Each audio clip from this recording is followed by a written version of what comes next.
के 11 बजे के बीच में उपस्थित हूँ आप सबके सामने। आज इनकी कुंडली लेकर के आया हूँ। इनका नाम आप कुछ भी रख लो, कल्पना शील है, कल्पना रख लो। अब डिटेल तो अगर जो भी बताऊं, पर उसमें से एक बात है कि बच्ची अभी बहुत छोटी है, पर इनके माता पिता के सवाल हैं बड़े अजीब से। और सवाल मैं पहले पढ़ के बता देता हूँ।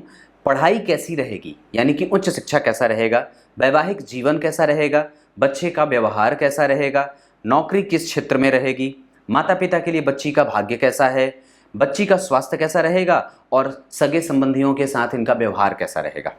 सबसे पहले बात, जब आप शिक्षा की करते हो तो गौर करो प्रारंभिक शिक्षा का भाव। यहाँ ये जो स्थिति बनी है, यहाँ केतु की जो बनी है वो डिग्री 17 डिग्री के है, 17 डिग्री के बैठे हैं। 20 कला ज्येष्ठा नक्षत्र जो बुध है वो लग्न को देख रहे हैं उच्च के सूर्य के साथ। नक्षत्र के अधिपति बुध सप्तम में बैठ करके लग्न को देख रहे हैं। ये एक अच्छी बात है। व्यक्ति खोजी प्रवृत्ति का होगा और इंसान ऐसा होगा जो सवाल इतना पूछे कि पूछो मत, क्योंकि राहु यहाँ उच्च का होकर के बैठा है। मुझे याद है आज भी वो कुंडली, जिस समय 2002 का कोई जातक था, उच्च का राहु यहीं बैठा था, यही कुंडली की सेम स्थिति। सवाल बड़े अच्छे अच्छे पूछे थे उसने, और इतनी जानकारी कि दांत खट्टे कर दे। तो ये स्थिति यहाँ पे होती है, क्योंकि ये खोजबीन का भाव है, रिसर्च का क्षेत्र होता है। उच्च की राहु और यहाँ पे स्थिति बड़ी अच्छी है। तो इस वजह से व्यक्ति के प्रारंभिक शिक्षा, व्यक्ति के पास क्रिएटिविटी बड़ी अच्छी होती है। सवाल ये भी है कि कैरियर किस क्षेत्र में जाना चाहिए। अध्ययन के बाद लग्न नवमांश और दशमांश और चतुर्विशांशा के बाद चंद्रमा जो बैठे हैं वो इनकी कुंडली में पुनर्वसु नक्षत्र के बैठे हैं, जिसका अधिपति गुरु उसे देख रहा है। व्यक्ति यशस्वी होता है, उपकारी होता है, समाज में नाम कमाने वाला, अपने प्रभावों से दूर देश की यात्रा करने वाला और शिक्षकीय गुणों को रखने वाला होता है। एक क्षेत्र इधर का बना। दूसरा क्षेत्र क्या बनेगा, तो जन्म कुंडली में शनि जो बैठे हैं वो यहाँ स्वग्रही होकर के बैठे हैं। माता का सुख, पिता का सुख, घर का सुख, परिवार का सुख, चल अचल संपत्ति का सुख, क्योंकि स्वग्रही हैं। और गौर करो उसका नक्षत्र श्रवण का है, जिसका अधिपति चंद्रमा भाग्य भाव में अपनी राशि की तरफ बढ़ रहा है, पर मंगल वहां नीचा विलासी हो रहे हैं। चंद्र मंगल योग यहाँ भाग्य भाव में, ये व्यक्ति के श्रेष्ठतर भाग्य की स्थिति को दिखाने में कोई दिक्कत नहीं है। ऐसा क्यों? क्योंकि तुला लग्न की कुंडली के लिए अगर लग्न का अधिपति शुक्र और बुध अस्त हो, तो जरा ध्यान से समझना, ये तीनों ग्रह एक साथ बैठे हैं तो दाम्पत्य सामान्य रहेगा। ऐसा इसलिए मैं बोल रहा हूं क्योंकि गुरु भी यहां अकेले बैठे हैं, पुनर्वसु के नहीं हैं। ये गुरु बैठे हैं धनिष्ठा के, और इस आधार पर व्यक्ति को दाम्पत्य में कई बार संतति वगैरह के परेशान होने के, या संतति से दूरी, या संतति में प्रेम कम होने का प्रभाव दिखता है। ये बात ऐसा है, पर ये अभी इस मामले में आप अभी दूर रहो। ये सवाल कोई बहुत जरूरी नहीं है। लेकिन पंचम भाव के गुरु जो होते हैं और पंचम भाव के बुध जब अकेले होते हैं तो संतति का कष्ट देते हैं। अब यही वजह हो सकती है कई बार कि व्यक्ति के छोटे, या कई बार इनकी कुंडली में ऐसा योग लगा है कि या तो व्यक्ति स्वयं खाली स्त्रियां ही हो, घर में खाली स्त्री ही हो, या खाली पुरुष ही हो। इनकी कुंडली में भी यही योग लगा है। कम पंचम भाव के गुरु कुछ ऐसा परिणाम देते हुए देखे गए हैं कि या तो इस जातक को, या तो ये स्वयं जिसके जातक, ये जिसकी पुत्री है या जिसका ये पुत्र है, वो स्वयं इसी तरीके की संतति पैदा करे, या तो खाली पुत्र या तो खाली पुत्री। ये इनके साथ भी घटित होगा। इस वजह से कुंडली मिला करके और नाड़ी दोष का संपूर्ण परिहार करके ही विवाह करना होगा। दाम्पत्य सामान्य है क्योंकि यहाँ पे शनि राहु और चंद्रमा का प्रभाव है, और मिथुन राशि का अधिपति शुक्र जन्म कुंडली में पीछे जा रहे हैं, जहां बुध बैठे हैं सूर्य के साथ, जो कि रोगेश हैं। तो चतुर्थ भाव के अधिपति छठे भाव के अधिपति के साथ बैठेंगे तो ये एक सामान्य सा दाम्पत्य देता है। बहुत अच्छा नहीं तो बहुत बुरा भी नहीं, मतलब इसे मैं सामान्य कहूंगा। व्यक्ति को अपने पास हमेशा पैसे रखने चाहिए। और एक बात है, तो दूसरी बात कि शिक्षा बहुत अच्छी है, इसको लेकर के कोई भी कंफ्यूजन नहीं रखना चाहिए। और व्यक्ति की कुंडली में खोजबीन और रिसर्च आदि का क्षेत्र बड़ा अच्छा होगा, यानी कि उच्च शिक्षा का क्षेत्र बहुत अच्छा बनता है। अष्टम भाव भी ठीक है, नवम भाव भी ठीक है। लग्न के अधिपति और चंद्रमा का संबंध तृतीय एकादशवें का है। गुरु और चंद्रमा का संबंध नवम पंचम का है। गुरु और चंद्रमा का संबंध बहुत अच्छा है। शुक्ल पक्ष के सप्तमी तिथि के चंद्रमा पापक ग्रह होते हैं, इस वजह से मन थोड़ा सा अव्यवस्थित रहेगा और मन में क्रोध भी रहेगा, क्योंकि शुक्र और बुध अगर अस्त हो जाते हैं तो फिर भी परिणाम देते हैं। फिर भी चूंकि जन्म कुंडली में लग्नेश लग्न को देख रहे हैं, शुक्र और चंद्रमा का संबंध तृतीय एकादशवें का है। अगर वो केंद्र में होते तो दाम्पत्य बहुत बहुत अच्छा हो जाता। तृतीय भाव में सूर्य बहुत बली बना रहे हैं, व्यक्ति का दाम्पत्य टूटेगा नहीं पर सामान्य बन के रहता है। ये दाम्पत्य का सवाल। वैवाहिक जीवन का सवाल मैंने पूरा किया। शिक्षा बहुत अच्छी रहेगी। पंचम भाव में गुरु कभी कभी टाइम पे भुलक्कड़ बना देते हैं या भूलने वाला व्यक्ति हो जाता है। वाणी का प्रभाव कई बार राहु केतु लेकर के उसे मलिन या कई बार भारी आवाज दे देते हैं। व्यक्ति झूठ नहीं बोलेगा। क्यों?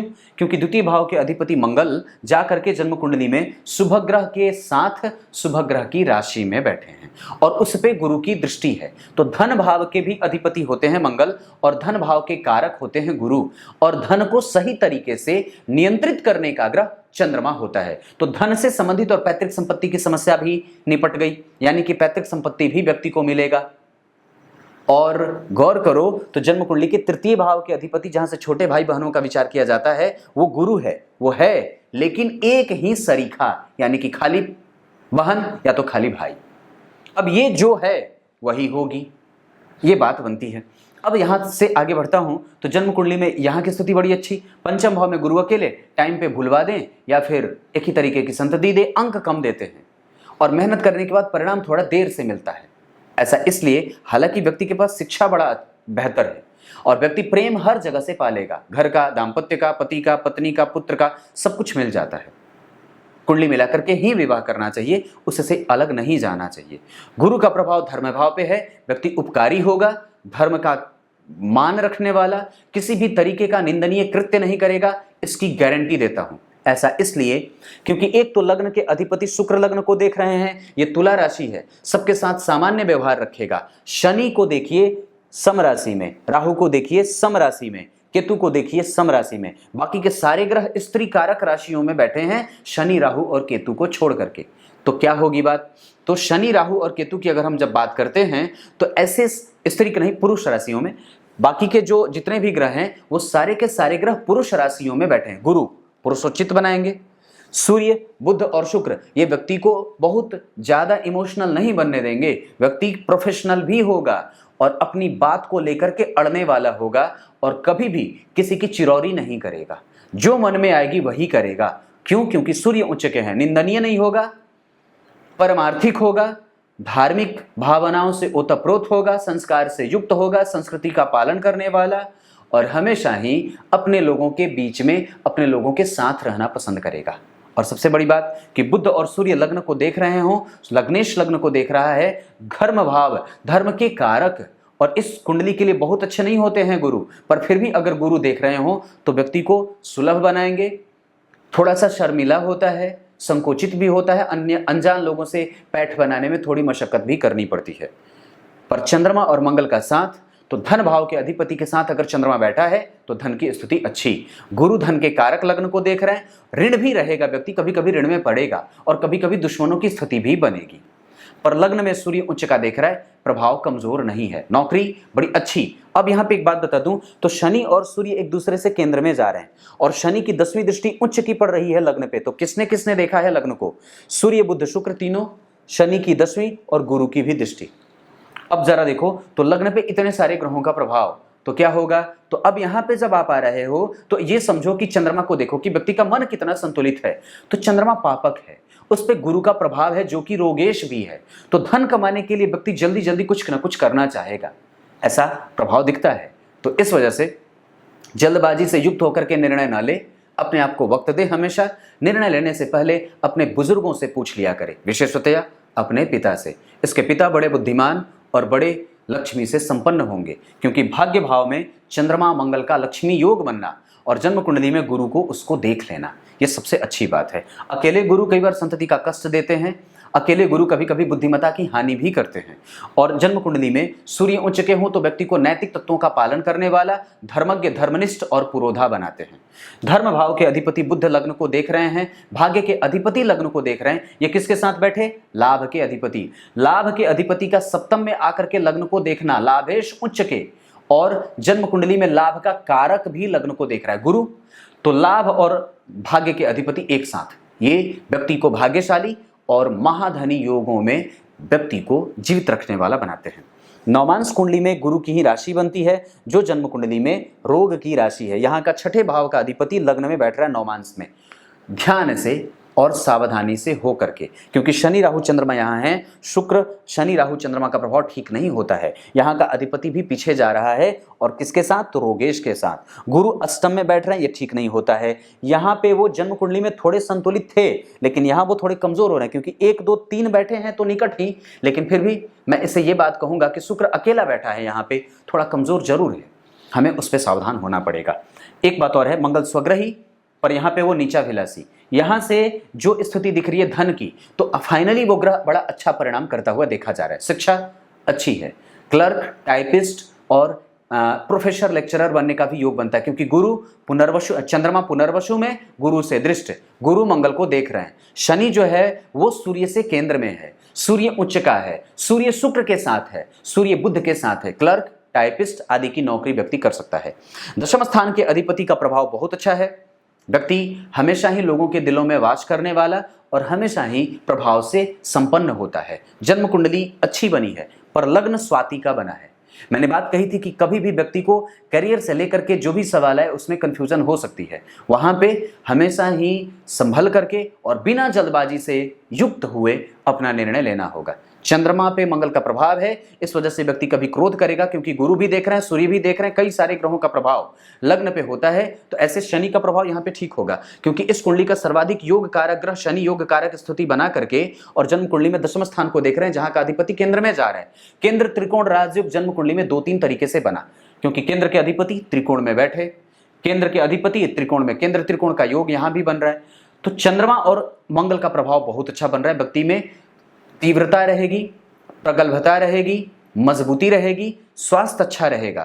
पर इतनी बात जरूर कहूंगा कि व्यक्ति पेट का रोगी जरूर हो सकता है। रक्त से संबंधित समस्या कभी कभी होती है, ये बात बनेगी। सूर्य उच्च का है तो चिंता देता है, हेडेक देता है, माथे का दर्द, नेत्रों में परेशानी, ये सब चीजें होती हैं। चमड़ी का रोग और रक्त में कभी कभी रक्त क्षीणता की समस्या भी बनती है। गर्दन के पीछे और कंधे के पीछे का दर्द कभी कभी उभरता है, ये बात भी दिखती है। ये इतनी सारी स्थितियां। अब कुंडली में अगर ग्रह स्थिति मैं बता दूं तो षडबल में सबसे बढ़िया सूर्य, मंगल और शनि बन रहे हैं।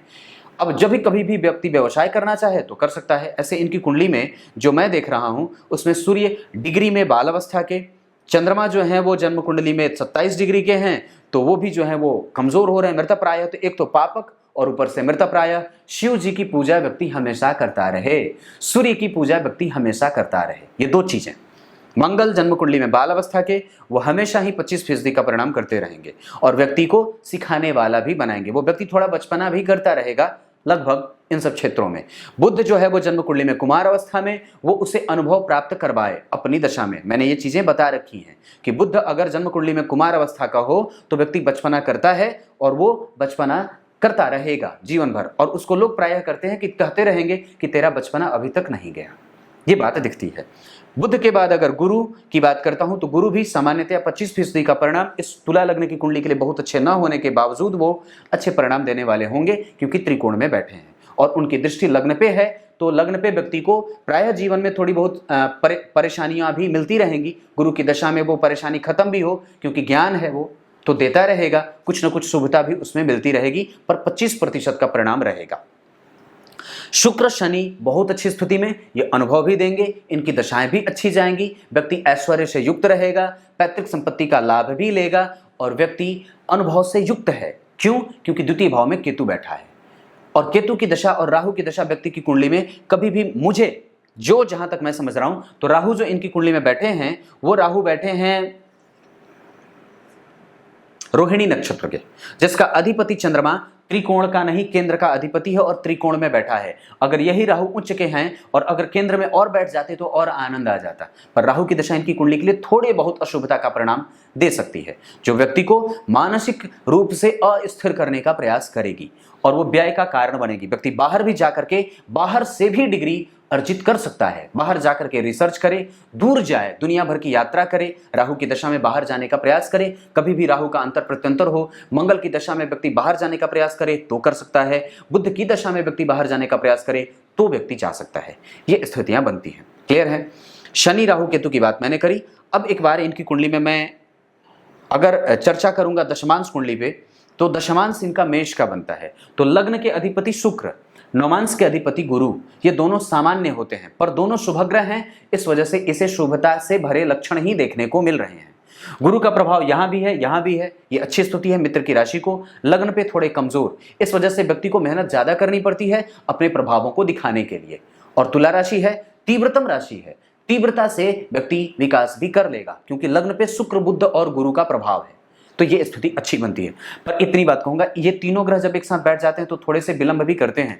राहु केतु का प्रभाव है और जरा गौर करिए तो गुरु अकेले बैठे हैं, इस पे कोई ना तो देख रहा है और ना तो प्रभाव है। इस वजह से व्यक्ति को कई बार अपने स्वास्थ्य को लेकर के सचेत होना होगा क्योंकि फिर यहाँ का अधिपति संपूर्ण प्रभाव देने लगेगा तो जिगर का पेट का और जिगर का रोग देता है, पेट के ऊपरी हिस्से का रोग उभरता है और व्यक्ति को गैस्ट्रिक पेशेंट भी बना देता है। क्लियर है, ये बात दिख रही है। कुंभ के बैठे हैं ना ये, इस वजह से। दूसरी बात है जन्म कुंडली में अगर मैं शनि की बात करता हूं तो शनि की बात यहां करी, ग्रुप सी तक की नौकरी शनि की दशा में, ग्रुप सी तक की नौकरी व्यक्ति को लग सकती है, उससे प्रमोशन भी मिलता है, पर व्यक्ति को हमेशा लक्ष्य ऊंचा रखना होगा क्योंकि सूर्य उच्च के हैं और मंगल बहुत बढ़िया बैठा है। मंगल खराब नहीं है, चंद्रमा के साथ बैठा है ना, तो ये अच्छी बात होगी, उसको गुरु का लाभ भी मिल रहा है। इस वजह से मैं ये बात कहूंगा व्यक्ति ऊंची प्रतियोगिता में अपने आप को बैठा सकता है। क्लियर है। अब बहुत बहुत नमस्कार।